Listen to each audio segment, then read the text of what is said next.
I do want to make a statement about 24-540 rent stabilization that will reconvene at 7 p.m. I own property that will be impacted by the policy set forth by this council. So in an overabundance of caution, I will recuse myself from this item.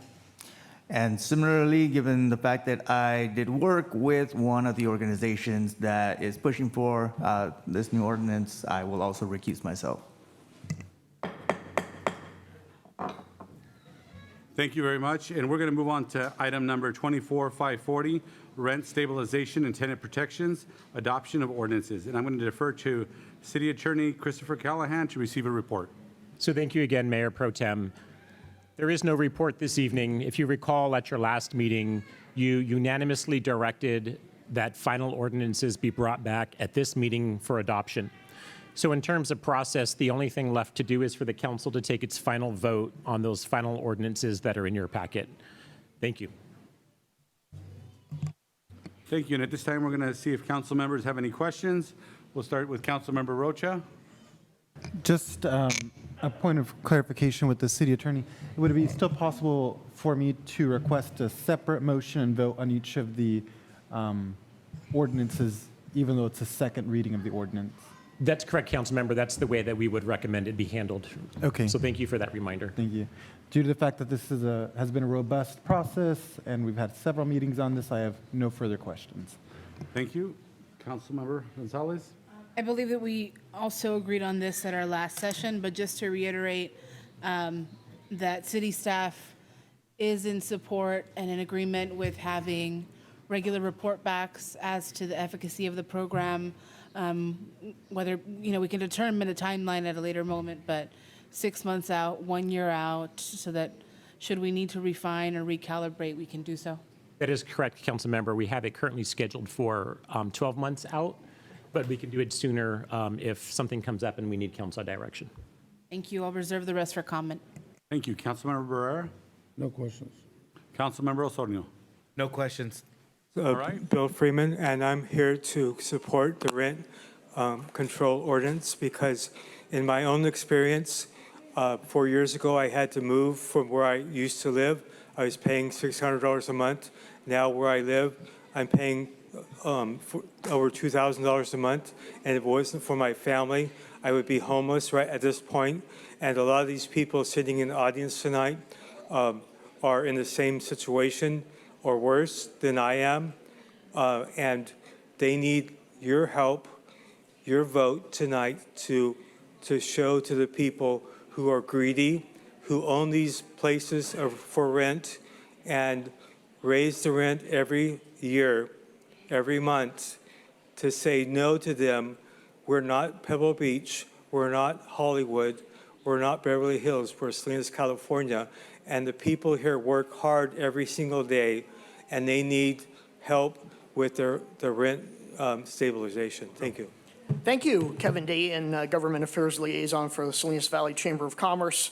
The Chamber did send a 9-page letter to you explaining the various reasons why the Chamber opposes certain parts of these ordinances, specifically the rent stabilization and the 2.75% limit on the increases. We continue to argue that you're not going to be able to circumvent supply and demand. If you think classical economics is valid, there's going to be a shortage that results, and it's going to make things worse. I'll also note that we did put in that letter a list of various things that the City Council should be looking at, especially the Housing and Land Use Committee, being more aggressive in accountability, trying to see where things are going with housing, knowing from week to week what's happening and moving forward on that. Finally, my board of the chamber did ask me to bring this up, and I haven't made an issue of it. You probably know at the beginning of the year I was removed from the technical advisory committee, and with this particular thing now being over with the rent control, I'd love to be back on again and present perspectives from the chamber and things that I see in other places regarding how to increase the supply of housing and how to make housing more affordable. So please, whoever got me off of there, I'd love to be back on again. Thank you. I think I can make a difference. Obviously, there is a lot of emotion with this ordinance on both sides. of the aisle. You know, I can feel both sides' emotions. I understand both sides of the emotions. But my concerns are that this 2.5 to 2.7% annual increase, allowable annual increase, you still have to apply to it, you know, to apply for it. It's not even going to cover the cost of increase. Like currently, I'm involved in an apartment complex where all of the utilities are included. You know, the cable is included, PG&E is included, trash is included, on and on and on. And with those increases, we're now in a negative situation. Currently, we are looking at developing an R17 property and an R10 property, and that is on 100% hold. And it will continue to stay on hold until maybe even the 1 year of the curtain to reestablish it. That right there, 27 housing units are being taken out of the inventory.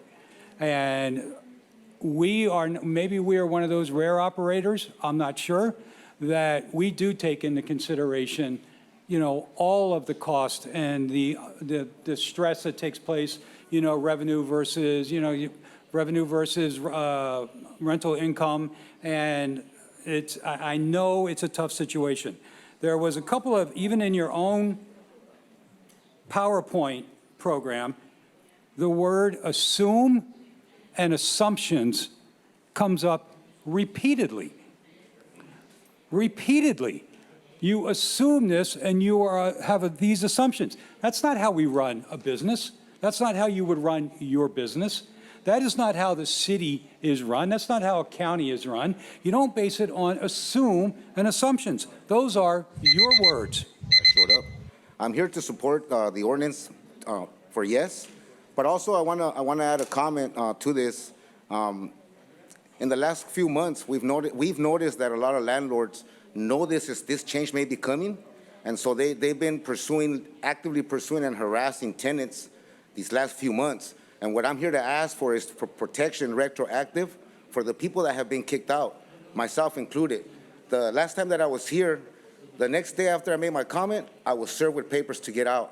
So I'm asking here for you guys to consider retroactively protecting the people that have been displaced or have already been served with notices.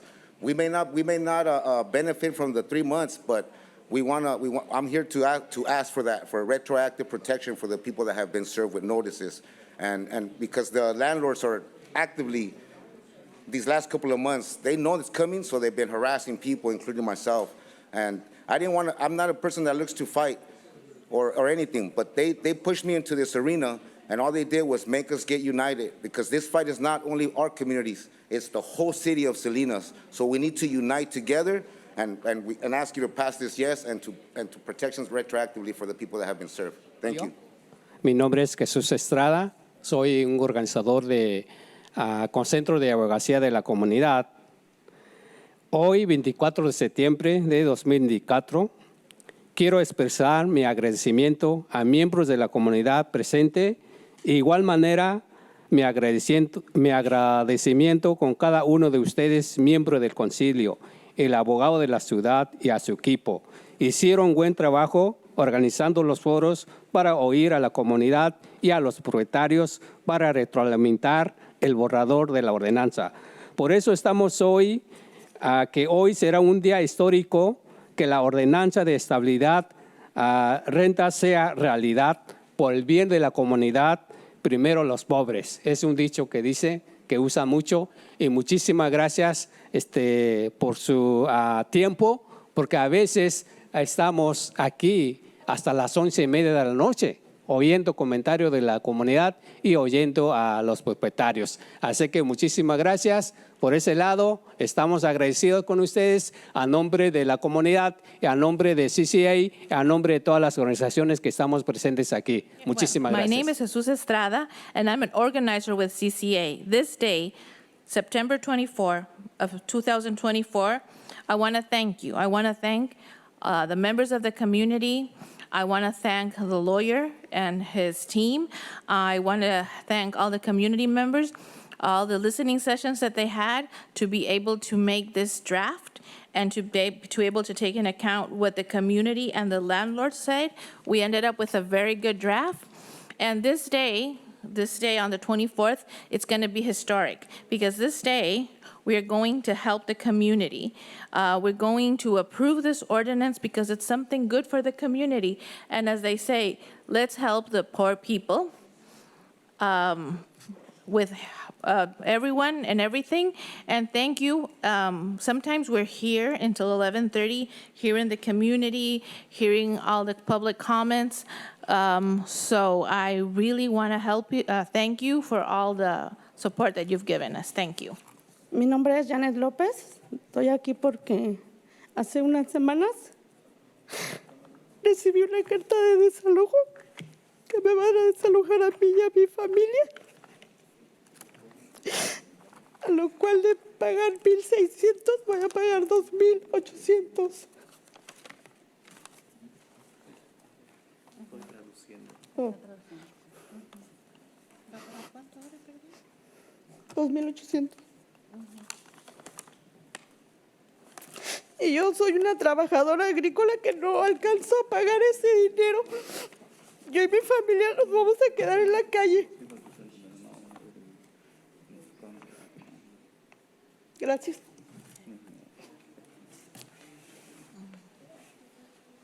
Good afternoon. My name is Janet Lopez, and a week ago, I received an eviction letter that me and my family were going to be kicked out of the place where we live. I used to pay $1,600, and now they're asking me to pay $2,800. I'm a farm worker, and I really cannot pay what they're asking for currently. My family is going to end up on the street. Thank you. ¿Es posible que deje su información de contacto con la city clerk? Okay, yeah, we just requested that she leave her information with the city clerk. Unanimous, Leonor, Salazar. Yo brasa Santillo. Ya, chavi ra. Kinata yu sa inka yo tubrera. Sa kinata yu ubika ko yu no ijo yu. Kage aku vi chinjetando si yu. Ya gunu ko yu sinya familia yu. Chinka yo tubrera ko ubika ko yu no ijo yu. Good afternoon. My name is Leonor, and this month they told me that I was not going to be able to continue living in the house that I'm living at. I'm going to have to move out. My whole family and me are not going to be able to live where we're living currently, and I have to move out by October 1st. Buenas tardes, mi nombre es María Salazar. Gracias por estar aquí escuchándonos y apóyenos para que pase esta reforma. Y le pido de corazón, por favor, ayúdenos. Yo ya tengo el desalojo para el día 6 del mes que entra, que me tengo que salir. Tengo 4 de familia y mi esposo. Yo trabajo en la fresa, mi esposo en la lechuga, y estamos pagando 1,100. Quiere la señora 2,400. Y se me hace algo muy alto. Le pago lo que es, contra la ley está bien, pero que no abuse tanto. Y por favor, ayúdenos. Tenemos fe que ustedes nos van a ayudar. Ay, por favor. Y ya le dije a la señora que yo no tengo dónde irme y no me voy a salir. Y me voy a corte, pues nos vamos a corte. Porque es algo injusto lo que está haciendo la señora. Yo sé que son dueños de las casas como están muchos aquí. Está bien, pero que no abusen tanto. Estamos para pagar, sí les pagamos. Porque no es, la propiedad no es de nosotros. Eso sí lo tenemos consciente. Que no es de nosotros, pero que no abusen tanto. Y quieren humillar a la gente. La humillan porque se mira. Tengo 2 vecinos que están pagando $2,000 por una recámara. Y 2,000 dieron de depósito. Y se me hace algo bien injusto. Tengo vecinos, son de Oaxaca. Y es un abuso feo que están haciendo con ellos. Y ya siguieron conmigo. Y al rato van a seguir con ellos más también. Y viera los apartamentos, qué feos están. El mío está bonito porque califico para el PG&E y el PG&E me lo da, pero eso no agradece la dueña. Y por favor, tengo fe que nos ayuden. Y gracias. Good afternoon. My name is Maria Salazar, and thank you for being here tonight and listening to us. I really appreciate it from the bottom of my heart. And I really have faith that you're going to help us to pass this ordinance. I already have an eviction for the 6th of next month.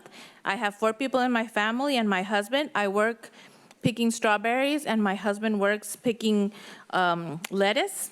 Currently, we're paying $1,100, and now the owner wants $2,400. That is just too high. That is an abuse. I really don't have anywhere to go. I don't have how to pay it, and I'm asking you, and I have faith that you guys are going to help us. I already told the owner, I know she's the owner of the house, I understand that, but she doesn't have to abuse it. And the thing is that I think it's very unfair that an owner just tells us to leave and increases the prices so high. I don't have anywhere else to go. So I already told her I am not leaving, I'm going to stay there. If we have to go to court, then we're gonna have to go to court because this is an abuse. We understand houses are not ours, but they're abusing. I have some neighbors, they're from Oaxaca. They're paying $2,200 a month for one bedroom, and they have to give a $2,000 deposit. That is not fair. Right now, they're attacking them. Now they're attacking me. And the houses are not even in that good condition. They're kind of ugly. In my case, it's not that bad because PG&E helps me maintain it, but she doesn't even appreciate that. So I have faith that you are going to help us pass this ordinance. Thank you. Buenas tardes. Me llamo Verónica Torres, alias Laverito. Pues nomás quería pedirle pues que nos ayuden con esta ordenanza. Yo ahorita estoy, pues ya me desalojaron. Estoy viviendo en la sala, pero ya me pidió la señora y tengo que ir a buscar. Yo por un problema de salud pues no puedo trabajar en el campo. Pues yo tengo mucho tiempo apoyando esto de las viviendas. Y pues sí pido que nos ayuden porque pues realmente hay mucha necesidad. Yo me muevo mucho en la comunidad y es una tristeza. Pues que andamos todos batallando. Yo pues no tengo niños, pero otras personas tienen niños y sí me gustaría que nos apoyaran porque sí, como dicen mis compañeros, es muchas cosas injustas porque están cobrando, pues realmente pues no, uno no gana mucho dinero. Good afternoon. My name is Veronica. They call me Laverito, and I'm really here to ask for your help. Right now, I already got evicted. I'm living in the living room, but the lady already told me that I have to leave my living room. I can't live there anymore. I have health issues, so I can't work in the field, but I've always been very active in housing. I'm always trying to help the community, and it's really sad. It's really sad because all of us are struggling. I don't have children, but I know that there's a lot of other people that do, and it's unfair. It's really unfair, so I really ask you to help us. And may God bless you. Miembros del concilio, mi nombre es Gabriela Silva, soy padre y residente de Salinas, organizadora en Padres Enfocados en Sanación Cultural con el Comité de Padres Unidos bajo BAC. Esta tarde me encuentro apoyando a la coalición de Salinas por Derecho a la Vivienda. Como organizadora en la comunidad he tenido la oportunidad de trabajar juntos a miembros de la comunidad y aprender más sobre los retos que enfrentan. Un factor que se ha identificado que impacta en la educación es la crisis de vivienda que hemos estado enfrentando. El gran costo de vivienda impacta a los padres, pero también a los estudiantes, ya que ellos ven la frustración o el estrés económicamente que causa en sus padres, afectando el estado socioemocional y en ellos y el poder concentrarse completamente en sus estudios. Por esta razón, espero puedan poder apoyar a la ordenanza de vivienda para trabajar hacia una visión de bienestar de toda una comunidad que esté saludable y tengan el derecho de tener una vivienda para el futuro de nuestros niños y sus familias. My name is Gaby Silvia, and I am a resident of Salinas. I'm an organizer with BHC, and I am working in cultural healing, and I'm also with Padres Unidos and BHC. And this night, I'm here to support the coalition for the right of having a house. In the community, I have noticed that it is very stressful when a person does not have a stable housing. And I see all the challenges that the community faces because of this. One of the biggest factors that is really affecting academic success in our children is the housing crisis. Houses are so expensive, it really impacts the children because they hear their parents that they're going through all this stress to be able to have a roof over their heads, and that does not allow them to have academic success. It affects them social, emotionally. It affects them with their studies. And that it does not allow to have a vision of well-being for the community and mental health. So we all have a right to a home. We all have a right to a roof. And this is going to help stabilize families, stabilize the children. So I'm here. Mi nombre es Nidia Soto y estamos aquí, pues, VHC, la escuelita, CCA, Centro Binacional, Centro Labor Council, entre otras organizaciones que hemos estado luchando fuertemente para que esta ordenanza de estabilización de alquiler sea aprobada hoy. Le escribimos para agradecerle su arduo trabajo en nombre de todos y específicamente quiero hoy agradecer a nuestro grupo de involucramiento cívico, la escuelita con VHC, por estar desde el principio luchando porque pase esta ordenanza y con su participación de nuestro grupo, hoy traemos 833 peticiones más para apoyar esta ordenanza y con estas vamos a entregar 4,673 peticiones que apoyan la ordenanza de estabilización de alquiler que trae una ordenanza de protecciones de inquilinos y desalojos sin causa justa o por causa justa, ordenanza contra el acoso de inquilinos y para estabilizar un porcentaje cual sea menor. Por favor, voten hoy a favor de esta ordenanza y van a poder ayudar a muchos inquilinos que están siendo desalojados injustamente junto con sus familias, lo cual muchos de ellos no pueden adquirir una nueva vivienda y van a la calle, se convierten en homeless y después de eso es muy difícil poder regresar a una vida social donde pueden tener otra vez todas estas responsabilidades que han tenido hasta ahorita. Es mejor prevenir un desalojo. Gracias. Good evening. My name is Nidia Soto, and I'm an organizer with VHC. Tonight, many organizations are here. We have CCA, we have Centro Binacional, Labor Commissioners. We have all been fighting so this ordinance can be approved. We have worked. The workers need to have this stabilization. And today, thank you. Thank you for the group of civic involvement who have, since the beginning, have been fighting for this ordinance to pass. Today, I bring 833 more signatures approving and supporting this ordinance. In total, we have presented 4,673 petitions supporting this rent stabilization ordinance. And this ordinance is going to protect our tenants against eviction, against harassment from the tenants. And we're also asking for a percentage of rent stabilization, whatever is lower. So please help us to keep people and avoid all these unfair evictions. A lot of people cannot afford to get a new home or get a new place to live, so they end up homeless. And it's really hard to go back. Once you're homeless, it's really hard to get back in society and assume all the other responsibilities that you have normally had. So let's avoid homelessness. Let's help these people get housed. Let's help them have a roof over their head, and let's avoid more evictions. Thank you. And I really want to give thanks to the Escuelita of civic involvement that they have been since the beginning with us, struggling and fighting for this. Good evening. My name is Esteban Rodriguez. I'm part of Building Healthy Communities, also a union member with Unite Here, Local 19.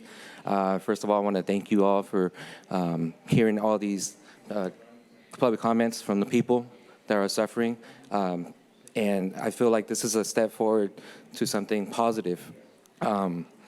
appreciate also all the organizers that made this happen, all the organizations that have put their thoughts and efforts into this. I feel like this will be a great stepping forward for the county as well. I'm hoping this will also be like a domino effect, a ripple effect for the rest of the cities within the county. So I appreciate you guys for being open and willing to vote on this, because as you hear from many of the people in the public, that a lot of our hardworking people are suffering, and I feel like you guys really take note of that, and much appreciated in all this. Thank you.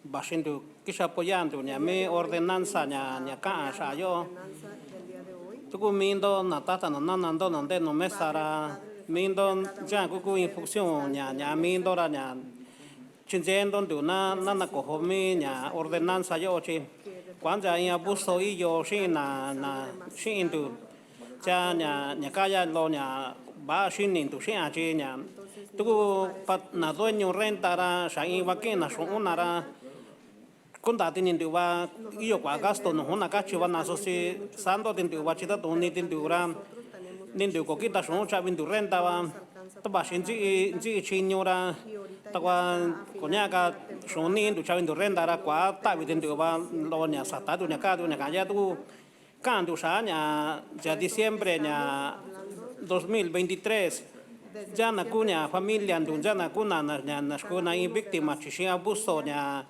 ni show in desalojo injusto bashinara tato nako imposibilidad ra na kina nya kisha dueño shina nya ka kandu sha ya tiempo ki bitgume ordenanza kachiñara kandu sha nya 2% nya ka kandu sha nya na kojo nya chinzena ndu shin protección nya ikilino nya kaya kisha seguindo kandu sha no konindo sha bitgun skumindo.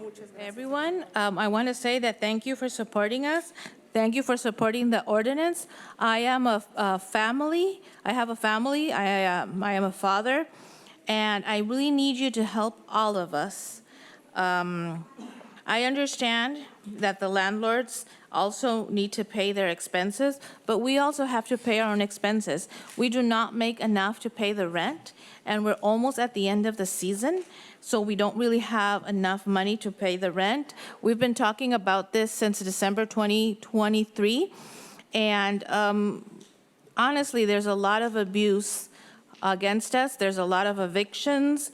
We really need this rent stabilization at a 2%, and we need to protect the tenants.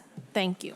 Que Dios les bendiga a cada uno de ustedes. El día de hoy vengo a decirles. Este mes me subieron 170 más. Solamente trabajamos este octubre. Abril, mayo, termina la temporada, entonces la temporada vuelve a empezar hasta abril. Está bien que nos suban la renta, pero tengo 8 años. Entonces se descompuso el refri, yo lo tuve que comprar. Se descompuso la estufa, yo también lo tuve que comprar. Porque nos dicen que nosotros le damos mal uso. Adentro de la casa está todo enmojecido. Tengo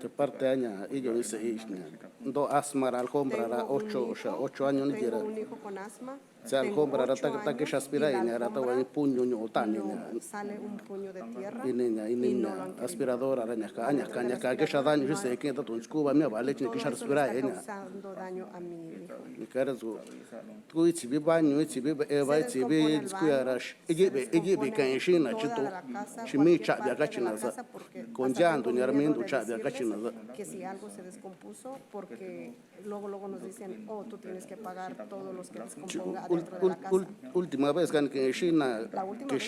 tenía eléctricos, no que estuvo era $380, tandar na bill no hinicha Y a mí me mandaron un bill de 380. señora tu lichizo na caeran que tu que chamana sana con tanto hora casa desalojando ver cuánto que na zona que na comienda chiji y que shina Tenemos miedo que decirles si algo pasa. o ni chica quemador que ya usa decir que ya batalla cuento que campo sale. Good evening. May God bless you. I am here to tell you that this month they increased $170 to my rent. And right now the season's going to end in October and it's going to start again in April. So I am not going to be able to be paying rent. I've been at that house for 8 years. And the refrigerator got ruined. They didn't fix it. I had to buy a new one. The stove also got ruined. They didn't fix it. I had to buy a new one because they say that I'm not giving it a good use. So I have to replace it. The house is full of mold. My son has asthma, and that mold really affects his health.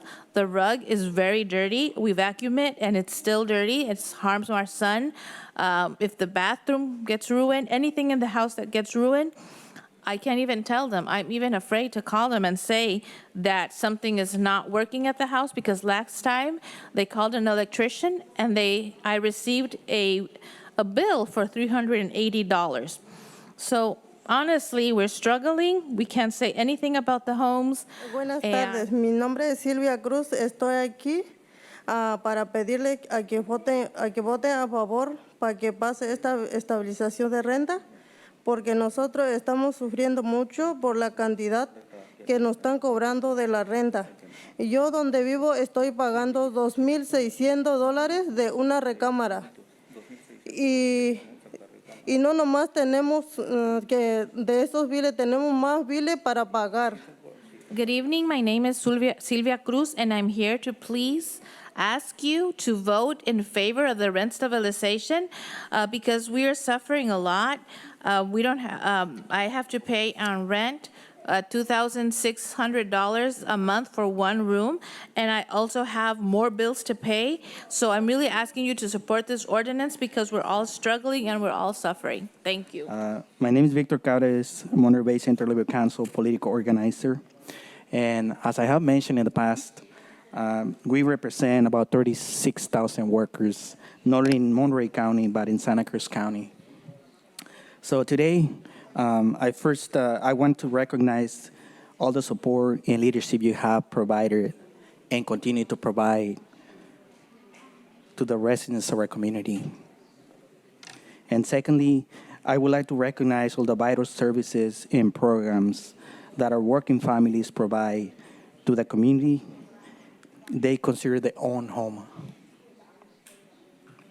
These individuals are the frontline workers who are here today, who are struggling to afford to pay their rent, and yet they continue to work hard every single day to make sure the city of Salinas thrives.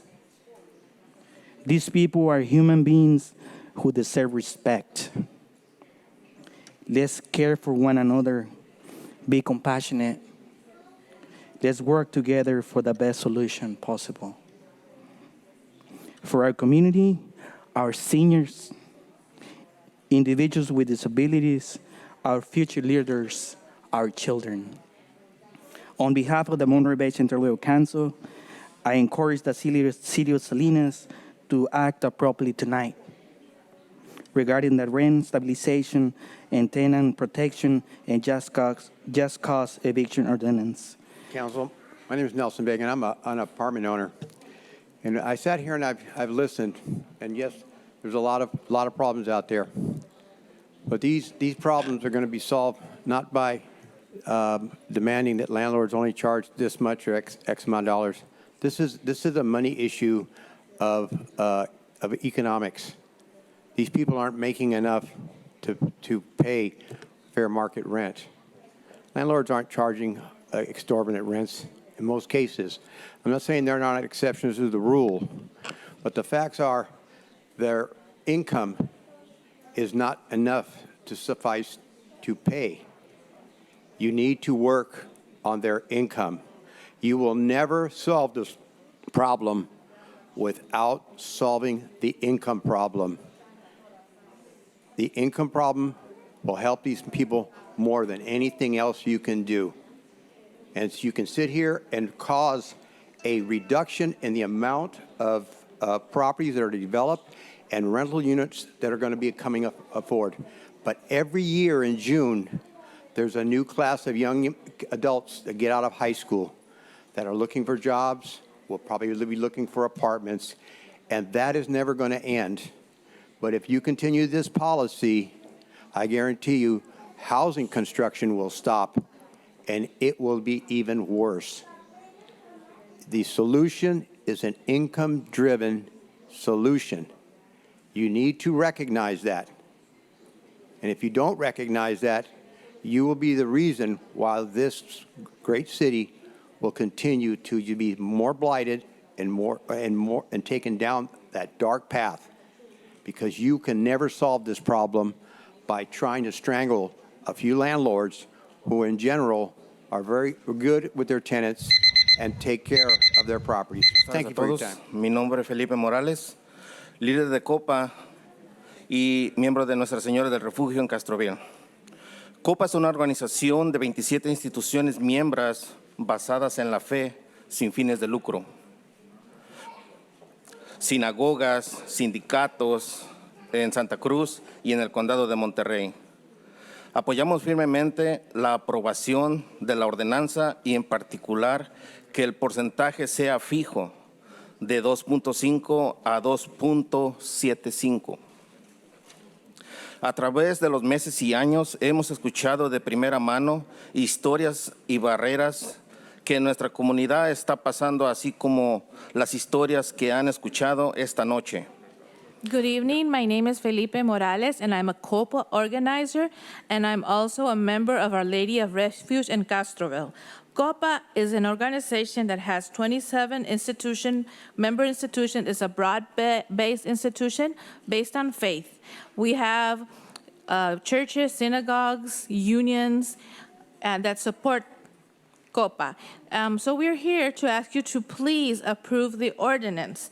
We need a percentage that is set. We need it to be 2.5 to 275. So we're here to support that today. In our organization, we have heard firsthand, just how we have heard today, about the difficulties and all the stories of everybody that's having so much trouble with housing.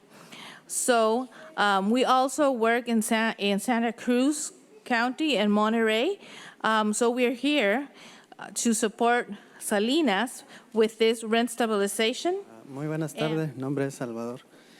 Quiero nomás hacer un comentario sobre la renta, porque, pues como usted acaba de escuchar aquí hace ratito, los propietarios dicen que tengo que trabajar más o no es culpa de ellos, pero en realidad los tiempos cambian, como ahorita ya se va la temporada, viene el otoño, luego el invierno y ya viene después la primavera, pues así cambia el tiempo, ¿verdad? Y pues no creemos que ellos nos mantenga tampoco, que nos dé todo o que no queramos pagar renta. Sí estamos pagando renta, estamos pagando impuestos, estamos pagando, respetando las reglas así como es, pero las leyes también. Y por eso queremos que haya una ordenanza nomás. Tampoco queremos que se baje, que se suba tanto, lo que es nada más. Good evening, my name is Salvador, and I'm here because the comment that we heard about rent, about the landlords, that they say that it's not their fault, and what we have to do is that we have to work more. So, you know, seasons change, things change. Like right now, the season is about to end, then comes in fall, then comes winter, then comes spring. But the thing is that We can't work more because the seasons change. And we're not here to ask for handouts. We're not saying we don't want to pay rent. Of course, we pay rent, we pay taxes, we follow the rules, we follow the law. And that's why we're here, because we want you to approve the ordinance so we can have a stable rent increase. It's not like it increases a lot, and it has to be like a set increase. Thank you. Yo por favor les pido que voten por una estabilización de renta. Hay familias que están sufriendo más que uno. Yo ya mis 2 hijos están más grandes y nos están ayudando, pero aún así, si no nos ayudaran, mi esposo trabaja mucho, es un hombre muy trabajador. Y veo también en otras familias que trabajan y trabajan, a veces descuidan a sus hijos por trabajar, dicen ellos, para la renta, la comida, todo lo que necesitan. Y me quedo, digo, pobres niños, se la pasan solos. Yo, hace años atrás, mi hijo cometió un error y por ese error yo dejé de trabajar, porque para mí, mis hijos son un tesoro. Y yo dije, voy a cuidar de ellos. Y mi esposo dijo, ok, tú quédate en casa. Y yo busco 2 trabajos. Y gracias a Dios, mis hijos, 2 más grandes, son hombres de bienestar. Están trabajando. Ahorita nada más es la más chica la que yo estoy al pendiente, para que ella también no cometa un error como el que cometió mi hijo. Gracias a Dios, no me lo encarcelaron. Gracias a Dios, no. Dios lo protegió que no llegara a cosas a mayores. Luego otra de las cosas, tengo 2 hermanos que vivían aquí en Salinas y se fueron por el incremento de renta. Mi hermana siempre que llegó aquí trabajó en el field. Se fue a Oregon, que porque estaban cobrando más barato allá. Resulta que ya están subiendo más también las rentas allá.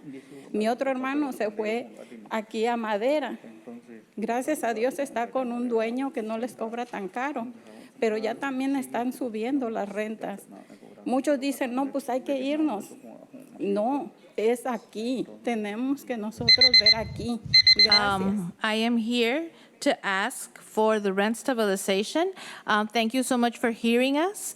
Thank you so much for paying attention to our needs. I see a lot of families that are suffering, a lot of children that are struggling. They need help. They say that we have to work more. Well, my husband is a very hard-working man, and I see a lot of families that are working a lot to be able to make ends meet. And they work so much because they have to pay rent, they have to pay food. And sadly, they work so much that the poor kids are left alone. In my case, years ago, my son made a mistake. And because of that mistake, my husband and I decided that I should stay home taking care of my children. But he has to work 2 jobs. Thank God now they're older and they can help us. They're working. They're men that are on a good path. Now I only have to take care of my daughter and make sure she doesn't make the same mistakes. Thank God, God protected my son and he didn't end up in jail. But I have 2 siblings that they were living here in Salinas. And they had to leave because rent is so high, they weren't able to pay it. They were working. I have a sister that works in the field. She moved to Oregon because she said that things were a little cheaper over there, but things are starting to get expensive also. So I have another brother that lives in Madera. Thank God his landlord is a little bit more understanding and he doesn't have to pay so much. So a lot of people think because we can't pay rent here, we have to leave. But no, we have to stay here. We have to fight. We have to make sure that we can stay here in our home. Thank you. I just want to thank all the community organizers for mobilizing all these people to come and advocate on their behalf and on their interest. It's very beautiful to see the whole community here speaking, and it's wonderful to see the Salinas leadership taking this into consideration. Hello, my name is Julian, and I'm 26 years old. This is the first time that I'm speaking for public comment. I lived in Salinas nearly all my life. I was educated at Creekbridge Elementary, Sacred Heart School, Salinas High School, and Hartnell. Since getting my education, I've worked giving back to the youth of Salinas with some incredible organizations, and I feel blessed to have had the opportunity to give and receive so much from my home. Now at this stage of my life, even with my girlfriend and I working full-time, we can't afford to start a family in Salinas. We're being forced out of this place that we've called home. The people raised and educated in Salinas can't stay in Salinas. I know that rent control isn't a complete solution, but without any support, Salinas will only continue to lose young adults like myself. The study from the Economic and Planning Systems Incorporation showed that even with this ordinance at 2%, landlords will still see an average return on investment of 10% or more, and I think that's plenty fair. In February of 2024, rents grew by 71.1% in Salinas, ranking it third in the nation for rent performance. According to the Monterey County Office of Education, almost 13,000 students in kindergarten through 12th grade were experiencing homelessness in the 2023 and 2024 school year. I urge the council to pass this ordinance as one of many steps to solving our housing crisis. Thank you. My name is Rocio Ortiz. I'm a student at CSUMB, and I'm co-founder of Future Leaders of Change. And I come here because I have seen all the issues that people have been going through, especially like me. I come to like tell my story because my parents had to move back to Mexico because my dad's health was not good. Like he couldn't keep working. And as we know, rent is too high. And that was one of the burdens why my parents had to leave back to Mexico. He left me and my older siblings here. And that's when I had to start working to help my sister pay rent because the rent is way too high to be able to live. My parents are now living in Mexico, and now I'm here like with my sister. But thankfully, I was able to go to financial aid, and they were able to help me out. And now I'm living in the dorms. But it's not fair what's going on with these people that have to work day and night and sacrifice so much work when we can just like work this out, because I know there is a solution. And I know you guys are working towards that solution, but we want to see results. Thank you. Mi nombre es Marisela. Estoy trabajando con la organización Centro Binacional. Y estoy aquí para compartir también muchas de las historias de la comunidad indígena, que no está presente y algunos sí están, pero nosotros somos muchísimos. Yo hablo mixteco, he conocido a personas que hablan chatino, triqui, entre otros idiomas. Entonces, yo estoy en representación de ellos porque hay mucha necesidad de mi comunidad, de las comunidades, y también pues les agradezco a ustedes por estar escuchando a la comunidad e ir a donde ellos están, a sus distritos, ir y escucharlos a ellos, porque muchos no nos dan esa oportunidad de expresarnos. Entonces, pues les agradezco mucho y también pues que nos apoyen con esta ordenanza para que pase esta ordenanza, y sabemos que solamente pues va a ser aquí en Salinas, pero también hay mucha necesidad en todo el condado, en todo el estado de California, y pues muchas gracias por apoyar a esta ordenanza y seguimos luchando. Gracias. To all, my name is Marisela, and I'm with CBDIO, and I'm here representing the indigenous community. There are many of us that are present, but some of us are not. I have known a lot of people, some of them that speak Mixteco, some Chatín, Triqui, among others. And I'm here to represent them, to represent my community. So thank you so much for hearing us. Thank you so much for meeting the community where they are, for going to their districts, for hearing us and giving us the opportunity. Thank you so much.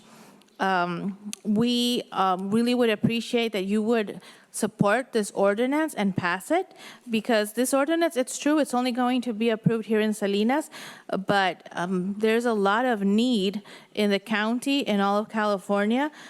So thank you so much for supporting and passing this ordinance, and we're going to continue struggling. Thank you.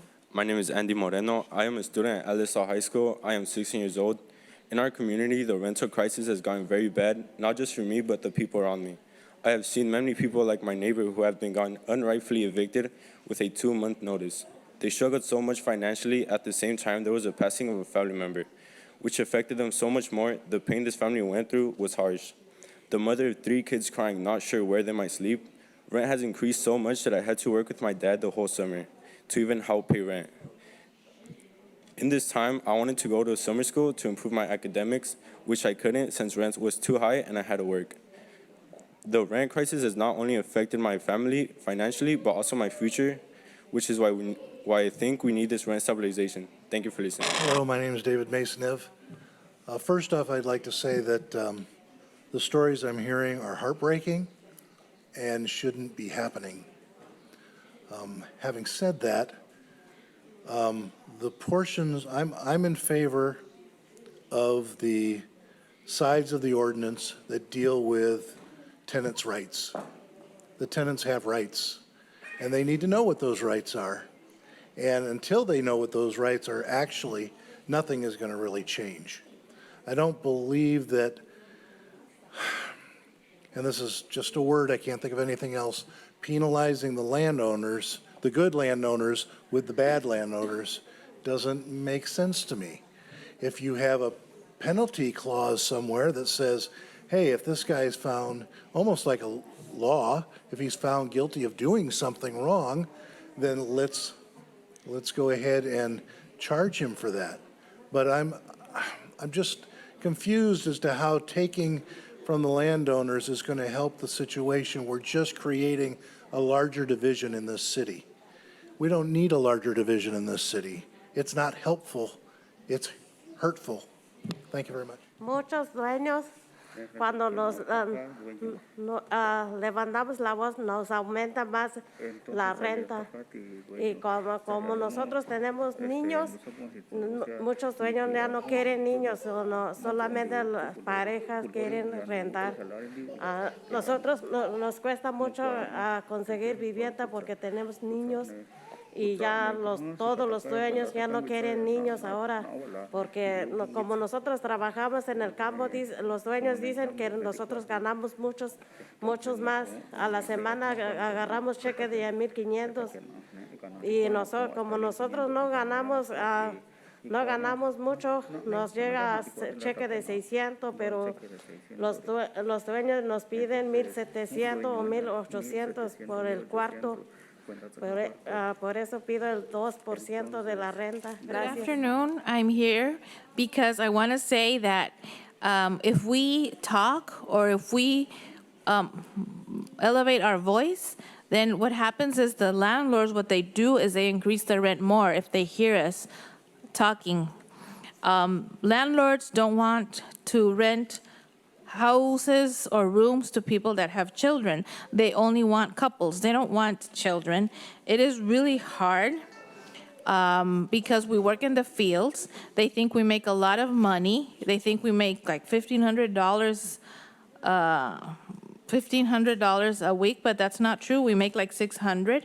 The landlords wants us to pay $1,700 to $1,800 for a room. So that's why we need rent stabilization. We needed this stabilization at a 2%. Thank you. Mi nombre es Anastasio Pérez Ruiz. Soy un representante de mi gente chatina. Mi lengua es chatino alto del estado de Oaxaca. Y como ustedes habrán escuchado, cada uno de las personas de mi gente que están aquí presentes están por una única razón. Que estamos preocupados sumamente, con mucha tristeza de lo que está pasando. Por mucho tiempo ha estado ocurriendo estas injusticias. Yo le puedo llamar injusticias con toda la extensión de la palabra, porque nosotros, como lo he dicho en algunas otras ocasiones que he pasado aquí al frente de los micrófonos, yo he dicho que nosotros, no importa de la forma que nosotros llegamos a este país, somos seres humanos. Merecemos respeto, merecemos que se nos respeten. Nosotros no estamos pidiendo limosna, nunca hemos dicho que ya no queremos pagar la renta, solamente pagar un precio justo por una vivienda. Tenemos el derecho a una vivienda donde descansar, donde dormir con nuestros hijos. Es todo lo que pedimos, no estamos pidiendo cosas imposibles. Yo entiendo también la posición de los señores propietarios, que ellos pagan impuestos. Lo que ellos dicen que ya es mucho los impuestos que pagan, pero siguen comprando viviendas, siguen comprando propiedades. Nadie pone un negocio para perder dinero. Ese es el punto que yo les quiero decir. O sea que eso no es justo, pues, que de querer ganar más de lo que es considerable, ser razonable con sus precios. No venimos a pedir limosna. Muchísimas gracias por escucharnos a todos y cada uno de mi comunidad. Muchas gracias. My name is Anastasio Perez Ruiz, and I'm here representing the Chatino community. I'm from Oaxaca, and thank you for all of you for hearing our people. But I am worried. I am really worried because it's sad. We're being evicted in an unfair way, and I can say that this is unfair with all the extension of the word. And the thing is that we're not here to say that we want handouts. We are willing to pay the rent. We are here because we work hard, and we want to have a roof over our head, but we want to have to pay a fair price. It is hard when people don't have a place to live, a place to sleep. So we're not asking for the impossible. We all have a right to have a roof over the head. We understand the landlords. We understand that they have to pay taxes. We understand that they have expenses. But nobody's going to get in. But they keep on buying homes. So nobody is going to buy a home if they're going to lose. So this is a lucrative business, buying homes. And it's fine. I understand. They have to make some profit because nobody's going to invest to not make profits. But let's be reasonable. The profits have to be reasonable, and they cannot be making that amount of money applying unfair rents to the community. And as I said before, we just want a fair rent. We're not here for handouts. We're willing to pay, but we want to pay a fair price for the place that we live in. Thank you. Mi nombre es Merced Camargo. He estado viviendo aquí en Merced Camargo. He estado viviendo aquí en la ciudad de Salinas por más de 25 años. Lo que yo he visto que la renta no estaba tan elevada años atrás. Lo que, como todos sabemos, el Estado, está la ley del Estado que no pueden subir más del 10% según hasta ahorita el Estado. Pero los dueños no se conformaron con eso, quisieron más. Entonces buscaron la forma de subir más la renta. ¿Y cuál fue esa forma de desalojar a los inquilinos para meter a nuevos inquilinos con rentas más altas? Eso me pasó a mí el año pasado. Estaba pagando $1,100 y me cambiaron de departamento para remodelarlo, pero entré con nuevo contrato a lo doble. Entonces pido que si por favor aprueben la protección de inquilinos para que no siga pasando eso, porque siempre los dueños siempre van a buscar la forma de subir más la renta, sin importarle a las personas. Sorry. Yes, my name is Merced Camargo, and I've been living here in Salinas for 25 years. I have seen that lately rents are really, really high. I know that there's a state law that says that you can't increase more than 10%, but the owners find a way to increase their rent even higher than 10%. And what they do is that they evict the tenants. They say that they're going to remodel, and then when you come back, they wanted me to sign a contract where they doubled my rent. I was paying $1,110, but after the model, they wanted me to pay almost double. So, thank you for hearing us. We really think the ordinance is going to help. We really, tenants have to respect the law, and they can increase the prices, but it's important also. The people is important, and people need to have a roof over their heads. Thank you. Mi nombre es Alma Loredo. Soy residente de Salinas, del Distrito 2. Soy un organizador de padres en las escuelas de Salinas a través del Condado de Monterrey. También soy parte del Comité Padres Unidos bajo Building Healthy Communities, y estoy aquí esta noche para apoyar el control de renta en Salinas, ya que las familias en el condado necesitan tener un espacio seguro para que sus hijos puedan tener un lugar donde descansar y hacer sus actividades escolares. Un hogar digno, y eso les va a permitir ocuparse en lo que va a ayudar a tener éxito académico y no preocuparse porque sus padres no tienen el dinero suficiente para poder sostener un hogar digno o vivir con miedo de que van a ser desalojados. Les pido, tomen acción, está en sus manos. Gracias por... My name is Alma Loredo, and I'm a resident of Salinas. I live in District 2, and I'm also an organizer with Padres Unidos here in Salinas and with BHC. And I'm here to ask for you to please support rent control. Children have the right to have a safe space to live in. They have the right to have a place where they can rest and do their activities. They have the right to have a decent home, so they're not worrying about their parents that are worrying because they're not going to have enough to pay rent.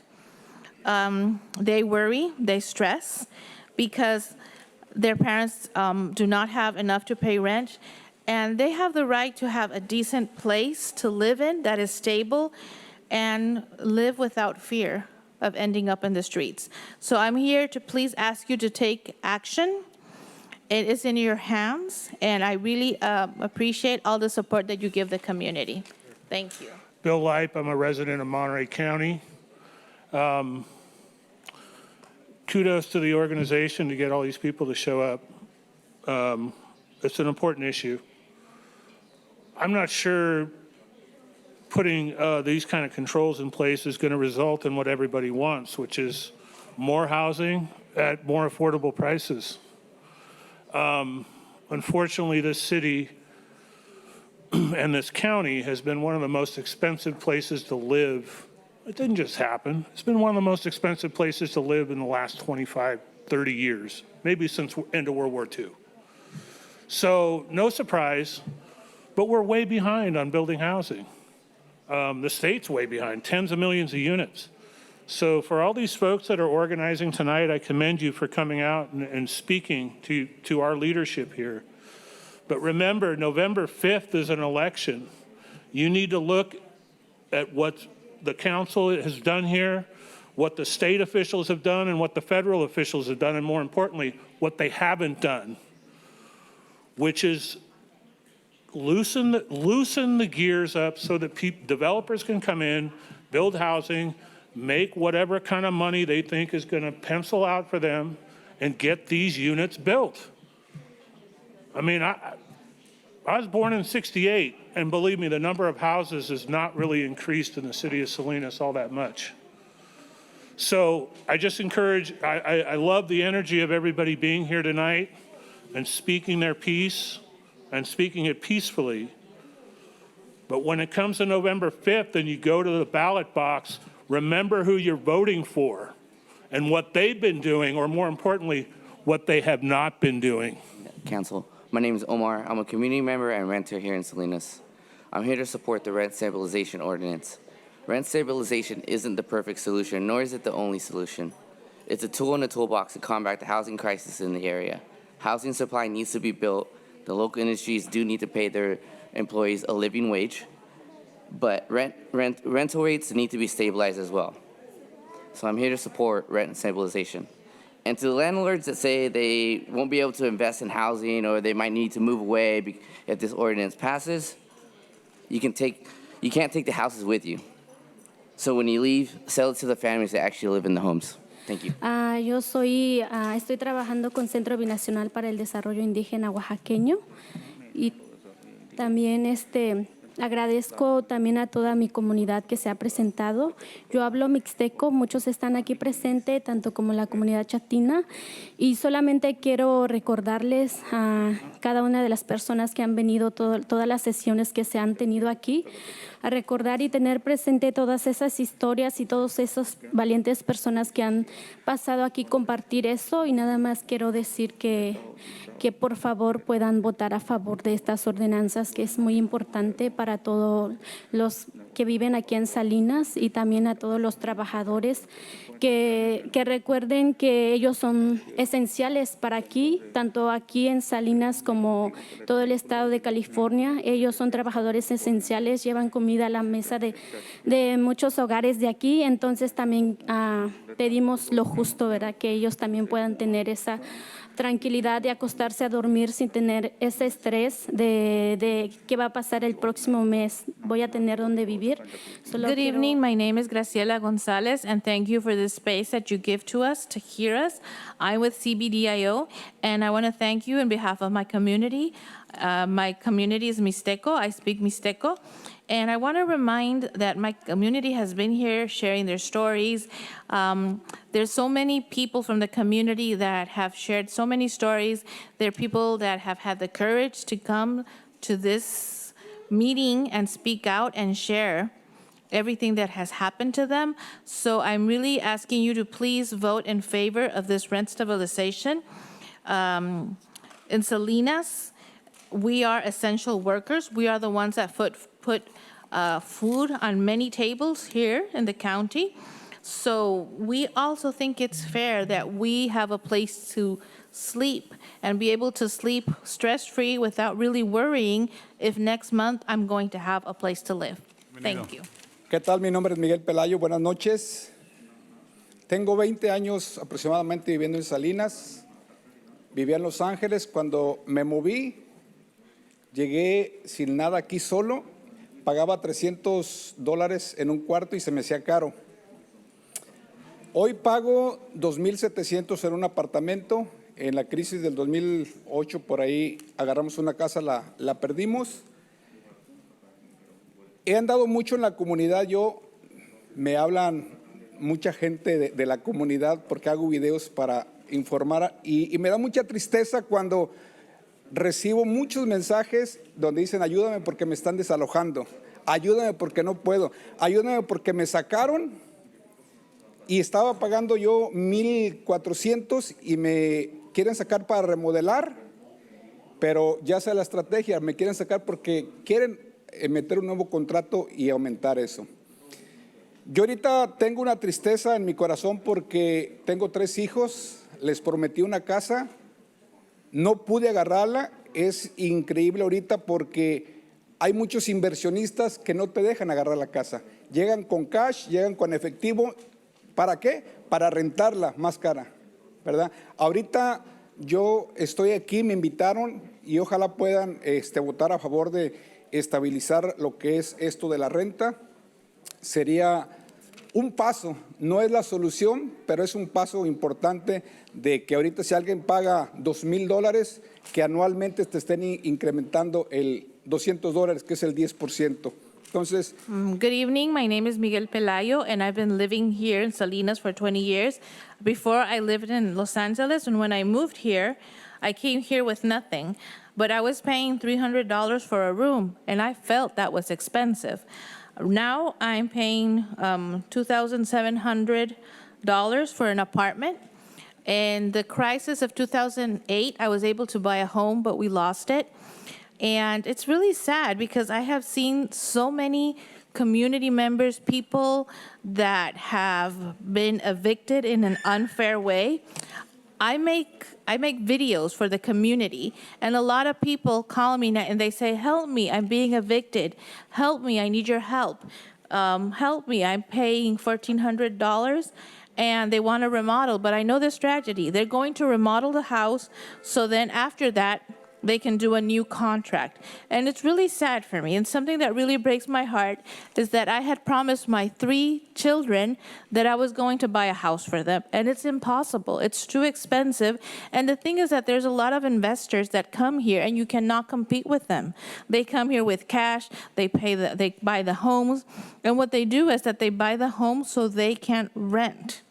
So we really need this rent stabilization. I really invite you to please support the rent stabilization. And so that way we have a stable rent increase. For example, if you're paying $2,000, I know that the state says that they can't increase more than 10%, so there would be a $200 increase.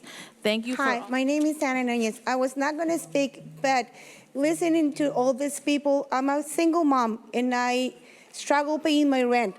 But I just want everybody to know that this community, they're really hard workers. When I see them working on the fields 3 in the morning, 4 in the morning, and when it's really sunny, I bow my head because they have all my respect. Because if I have to work on the fields, I will not last 2 hours working as hard as they do because I will be in the hospital because they're hard workers. They're not asking for the rent to be lower. They're asking just for the rent to be fair, to not being punished just because they don't speak Spanish, because they speak a dialect. They have to be fair with everybody. This country and everybody has to be a country of respect. Everybody has to be respect, no matter how they got in here. They just have to be respect. And again, these people work so hard, so you can ask them to work harder because they already work hard. They work for so many hours and they do work that we can't do. They put their food in our tables. And again, I wouldn't be able to do the work that they do. So you can't ask them to work harder because they already work hard enough. The public, my name is Adam Pinteritz. I'm speaking on behalf of the Monterey County Association of Realtors. I really wish we were pursuing a rental assistance effort like they pursued in Monterey, as that has been proven through the pandemic to not have other effects on the housing inventory in the future, but here we are. Many of the appalling stories that we've heard tonight and before tonight are illegal under current law. For example, raising the rent every month or raising the rent by double. So if current state law isn't being enforced, then how will an understaffed city do better? I still continue to ask this question. I urge the city in the spirit of this to be prepared. Property owners are already asking how the appeal process will work. And of course, I have to tell them, I don't have the answers. You'll have to wait for the city to determine that. One owner in particular, the owner of a duplex, a 92-year-old woman, asked me how it would work because without the rental income from her duplex, there's no way she can keep up with the medical costs that are increasing as she ages. So for people like her, please be ready to help them as well. And I genuinely hope that this does help renters and that we still do get housing built and that developers are not deterred by this, because otherwise we're just creating more trouble for ourselves down the road. Thank you. Hi, I'm Amy Salmina. I feel compelled to once again share my concerns regarding the potential adverse outcomes of the Salinas rent ordinance. As it stands, the ordinance will have significant negative effects on our community.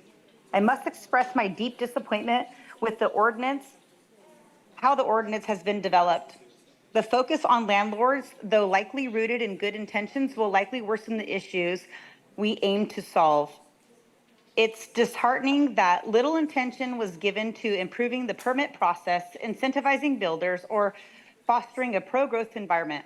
Rather than encouraging development, this ordinance risks losing builders and developers when we need them the most. For example, one of my current clients who has approved plans in hand has decided not to build. Moreover, landlords' voices were neither heard nor valued through the process in the TAC meetings. I was a part of that meeting. The recommendations of 5 field experts were consistently ignored, and engagement with the city staff was notably absent.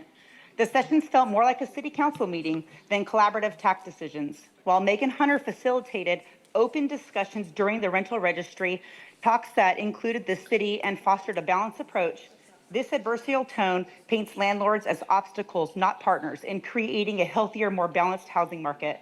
This ordinance should have taken more of a collaborative approach in incorporating even a fraction of the valued feedback we provided. Unfortunately, a policy meant to address a critical issue for our community now risks depending the problem.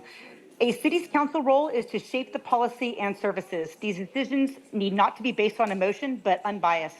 I beg you to reconsider adopting this ordinance tonight. Thank you. Thank you. CCA? Good evening. My name is Natalie Harrington.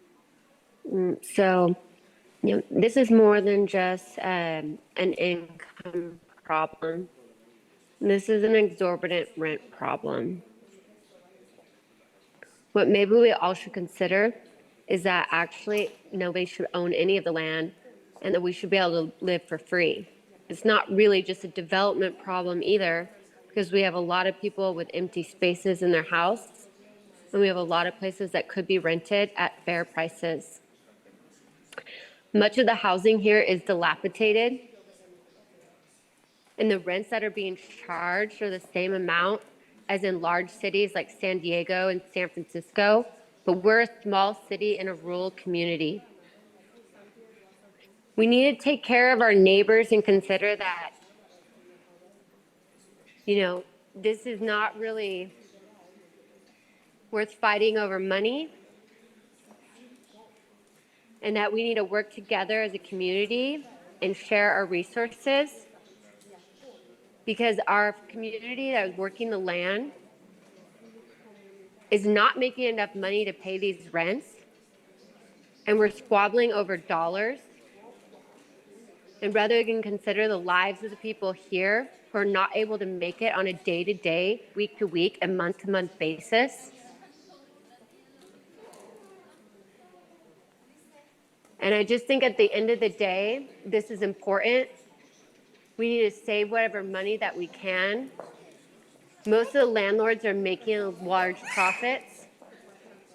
This is not going to hurt their pocketbooks. They go home to their nice houses. They're not sharing with multiple people. They don't have to worry about dirty water, dirty air, and dilapidated housing on a daily basis. They just get to go home to their... Thank you. Next, we have Audrey Wardwell. I just wanted to share, I feel this was a missed opportunity for the city to work together and shift a narrative that showed a more positive compromise between tenants, landlords, and our council. Instead, this approach has only deepened the divide, making it increasingly difficult for many to remain in the rental business, let alone consider entering it. I was on the city organized TAC meetings, as well as hosting a tenant landlord meeting with Amy Salmina, which no city council members attended. I've been to several city council meetings and sent more emails than I could even imagine, not only from myself, but from my owners as well. And not a single recommendation from myself or any landlord has appeared in this ordinance. In fact, it seems that many of our recommendations and concerns that we raised only made a more restrictive ordinance, to the point we were fearful to bring up any other recommendations. And I have to say that history will speak for itself. And I hope the next generation focuses on the fundamentals of economics rather than pushing a social narrative that rent control is a solution or even a Band-Aid. Rent control will do nothing for our city but raise rents, as we've already seen with state rent control, remove amenities, and lower the amount of inventory we have. This ordinance disguises itself as assistance for people who it will ultimately harm. Erica?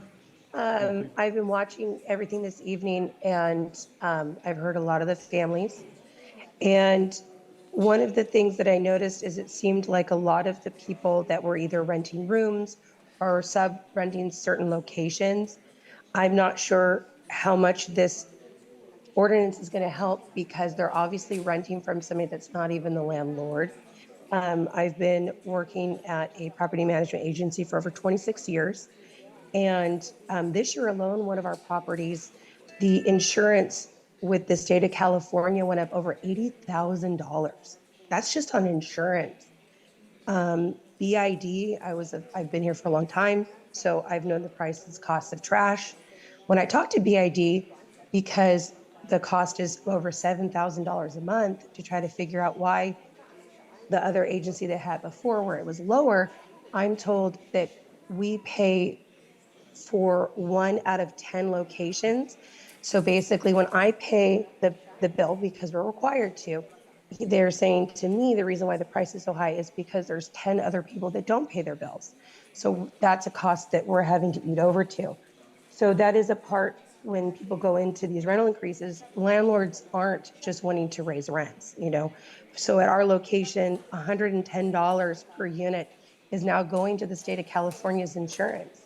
One of the other two things that I have, extreme concerns about is there's some hidden language in here where it says certain family members can be added to a lease without the approval of the landlord or property manager. So basically, we don't even know who's going to be living in our units. The units that I manage are over 60 units. More than half my tenants have been there 10 years. They're wonderful families, wonderful communities. And the language of your information is now saying, I can't at least protect the people that live there. I don't. Esther Malkin, Monterey County Renters United. I want to thank everybody that comes out to these meetings repeatedly. I mean, look around at everybody in that room and know that you are helping them from becoming homeless. These are people that are vulnerable. Renters are all vulnerable to become homeless before homeowners and landlords. Their situations are very, very different than what the people who are coming out against this are living through. I want to thank the City Council for taking the initiative to do this ahead of the expiration of AB 1482, which is coming in a couple of years. There are a number of people in that room and many others that are not, that are also living in units that are exempt from 1482, which are living in situations that are having their rents raised without any control whatsoever, even with the state for parameters of the 10% annual maximum increase. So some of these cases are the ones that Proposition 33 will address. For example, these homes that are single-family homes, and others from being bought and just having these what we call rent evictions come up, where they tell people they're going to renovate just to get them out so that they can go ahead and up the rent based on indefinitely. They have no limits. So I commend you guys for getting ahead of this.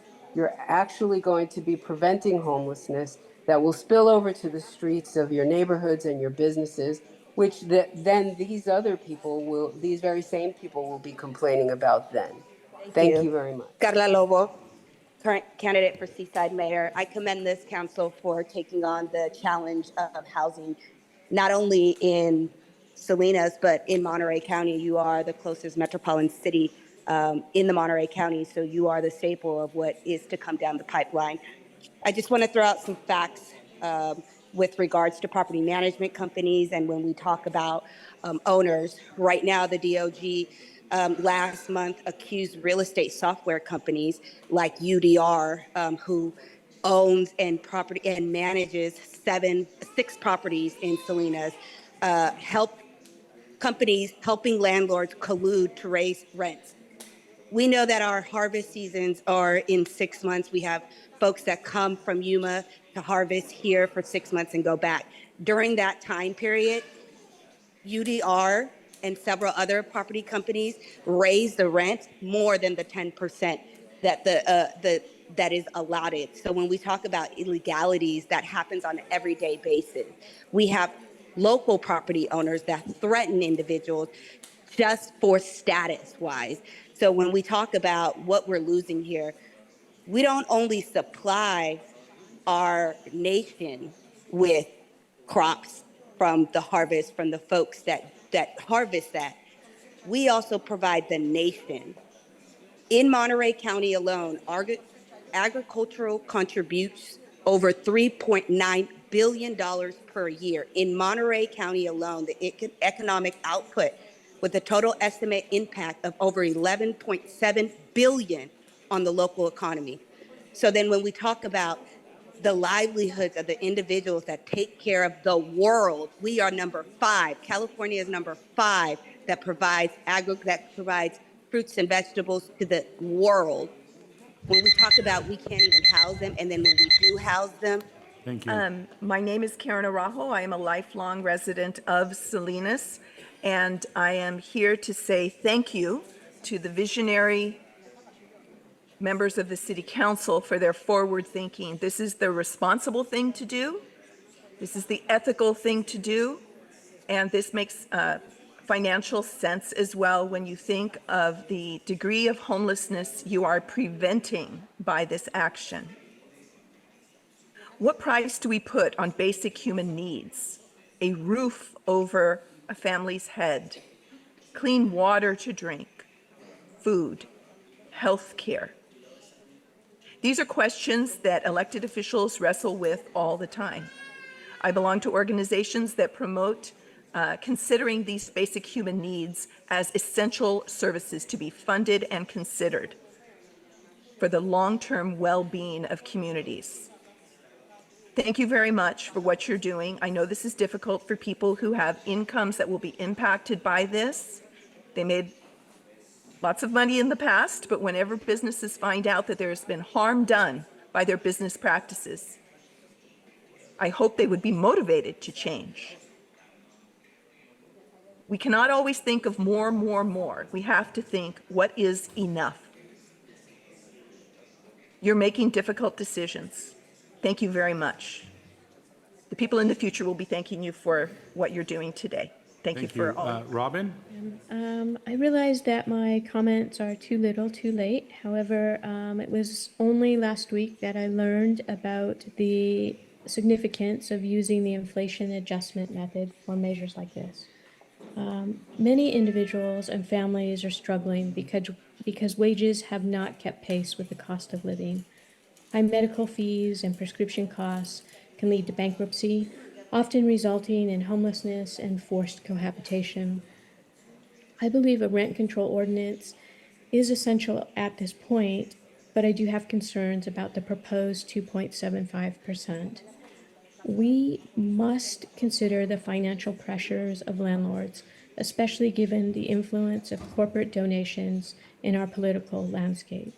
2.75% is most likely not going to cover expenses for repairs and utilities.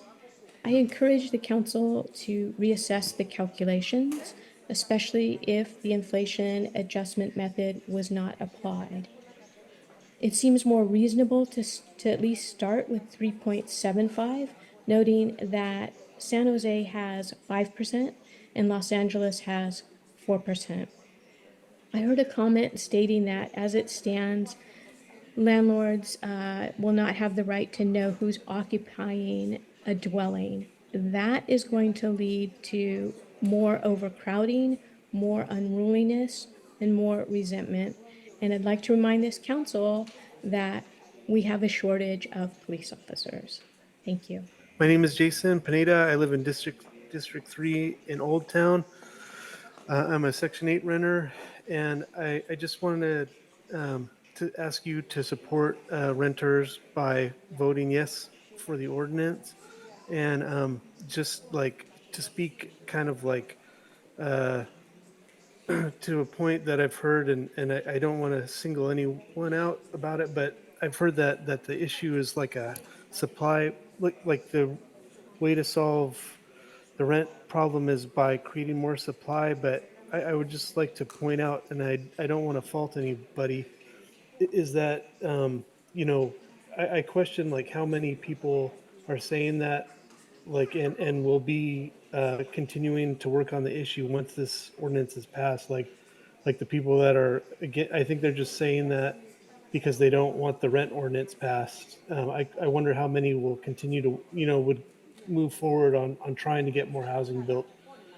So I don't mean that like to criticize people. I apologize. But anyway. I was wanting to state that I've been an on-site manager and for many years, and I remember in 2002, the rent increase went up by $25. The rent went up by $35 for many years. Are you guys going to be going after the local utility companies to lower rates? We constantly get retro bills for sewer, for garbage. They sometimes go back 6 months and say, now we're going to, we got approval, we're billing you, and we're going back 6 months. So where are you guys working on that so that those costs aren't a driving force for the rental increases? I see you guys wanting to put a cap, but nobody seems to be talking about how to lower the costs so that the rents don't go up.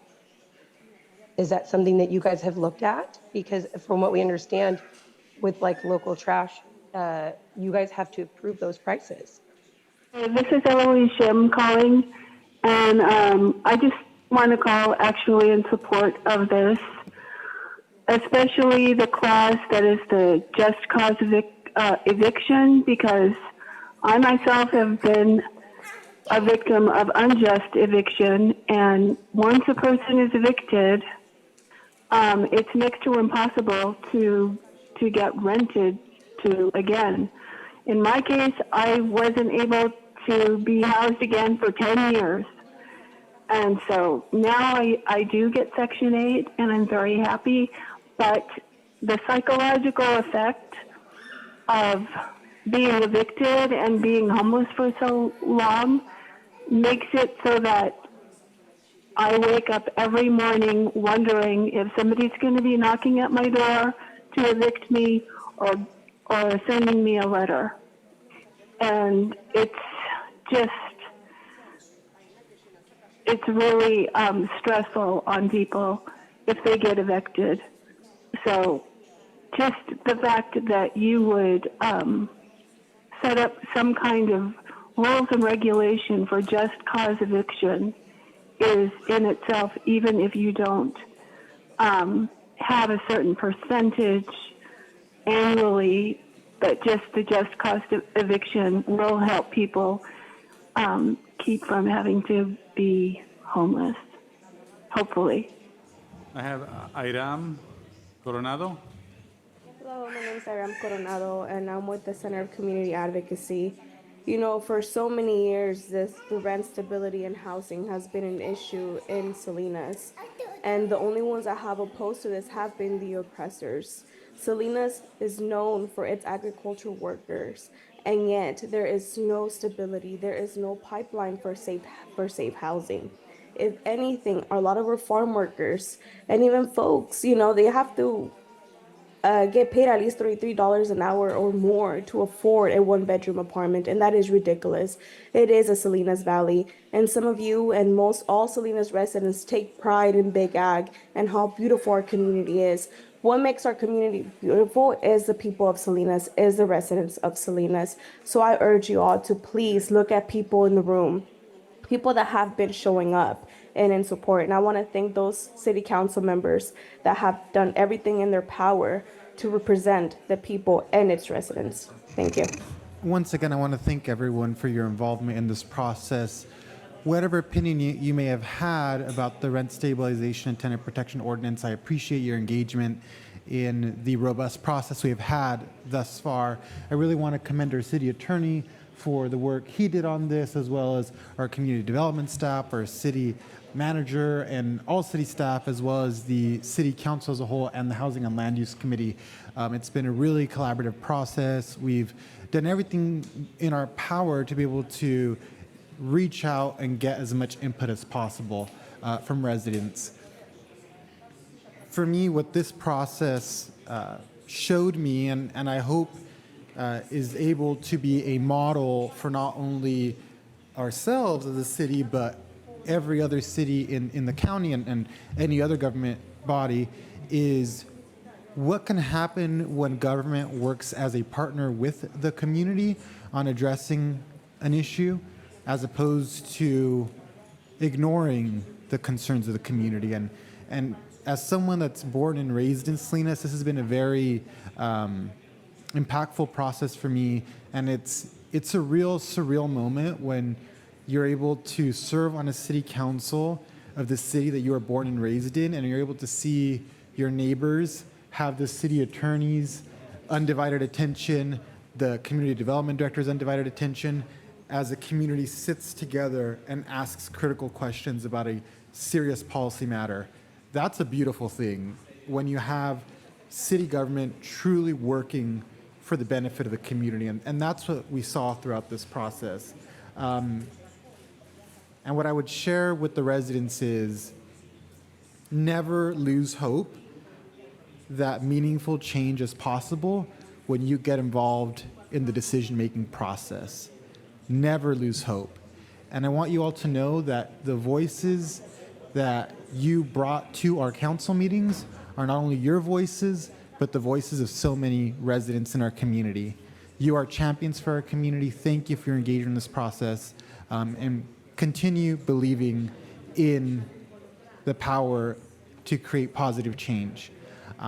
As the city's chair for the Housing and Land Use Committee and as the city's representative to Community Human Services, a nonprofit organization that works to provide services for the unhoused, residents in our county, I'm oftentimes in conversations about housing and homelessness. And at our recent Board of Directors meeting for Community Human Services, we were discussing the 2024 point in time count for Monterey County, which gave us a snapshot of the state of homelessness in Monterey County and what are the driving factors behind homelessness, and gives us a better idea of how to create models to address it moving forward. And I want to point out two statistics that really stood out to me in our meeting. When we were discussing the primary conditions that led to homelessness, 61% of respondents in the survey identified as financial issues as the primary condition that led to homelessness.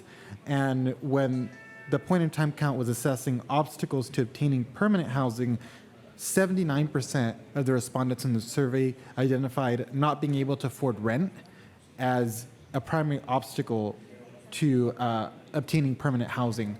So what that means for us is we have to take immediate action to stabilize rents in our community, ensure that people remain housed through having meaningful tenant protections, as well as working expeditiously to increase housing production in Monterey County.